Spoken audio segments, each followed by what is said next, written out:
At kasabay ng magnitude 7.4 na lindol sa Davao Oriental, patuloy ang mga hakbang ng Transportation Department para sa agarang pag-assess ng kalagayan ng mga paliparan, pantalan at terminal sa lalawigan.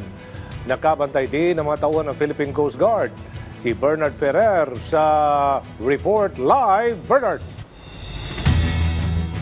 Aljo, activated na ang deployable response team ng Philippine Coast Guard matapos ang magnitude 7.4 na lindol sa Davao Oriental.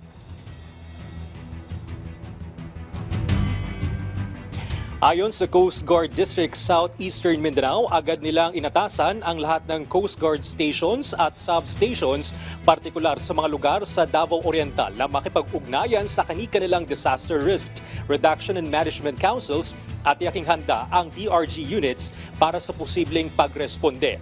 Layo nito na matiyak ang mabilis na pagtugon sa damage assessment, search and rescue operations at pagbibigay ng tulong sa mga apektadong komunidad sakaling kailanganin. Kasabay nito, naka-heightened alert status na ang lahat ng tauhan at kagamitan ng Coast Guard sa riyon. Aljo, makakasama natin ngayon si DOTR Acting Secretary Giovanni Lopez para sa karagdagang impormasyon kasunod nga ng nangyaring lindol sa Davao Oriental. Aljo, baka may mga katanungan kayo dyan sa studio. Hapon po, Secretary Banoy. Ay. This is Aljo Bendio, Sec. Good morning. Good afternoon po, Sir Aljo. Opo, ano pong mga ginagawang paghahanda po ngayon at tugon ng DOTR dito po Opo, sa malakas na good lindol? afternoon Opo, dyan sa Davao. Unahin po muna natin sa ating Coast Guard. Tama po, nag-deploy na po tayo yung sinasabi natin deployable response group.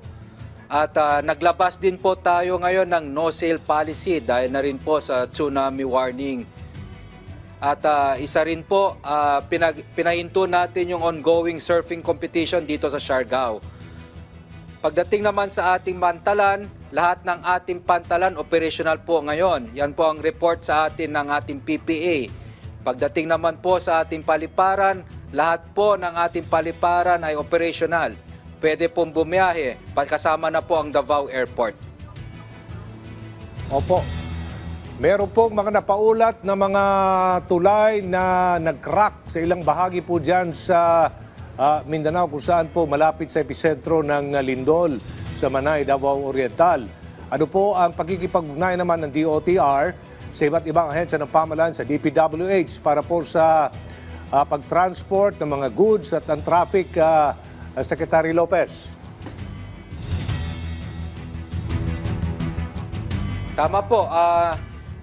Ngayon po kami nagipag-ugnayan sa DPWH kay Secretary Vince at nag-deploy na rin po ang ating mga LTO enforcers, kasama na rin ang LTFRB kung kailangan namin magbigay ng karagdagang sasakyan para sa ating mga kababayan. Pagdating naman po sa Davao, yung love buses natin, we authorize them to help our commuters to divert to their original route para po mabigyan natin ng sasakyan ang ating mga naapektuhan dito sa lindol. Opo, singit lang po ako, si Angelique po ito ng PTV. Secretary, nabanggit po ninyo na hindi po suspendido at operational pa rin ang mga paliparan. Ang mga pantalan ay gayon din. Pero meron din po kasing banta ng tsunami, lalo na po dun sa eastern coastline ng Mindanao. Ano po ang observation ninyo at ano rin po yung mga patuloy na monitoring na gagawin po ninyo kung sakali mang meron nga pong ma-trigger na tsunami? Tama po. Kaya po sinabi natin kanina, ang Coast Guard po ay naglabas ng no-sail policy. Ang sinasabi natin, bagamat bukas at operational ang ating mga pantalan, antayin po natin ang pag-lift ng PCG ng no-sail policy kung merong may mga magpaplanong maglagbay sa ating mga pantalan.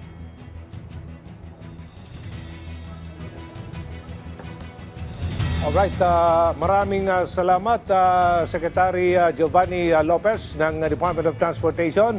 At Bernard, thank you. Bernard Ferrer.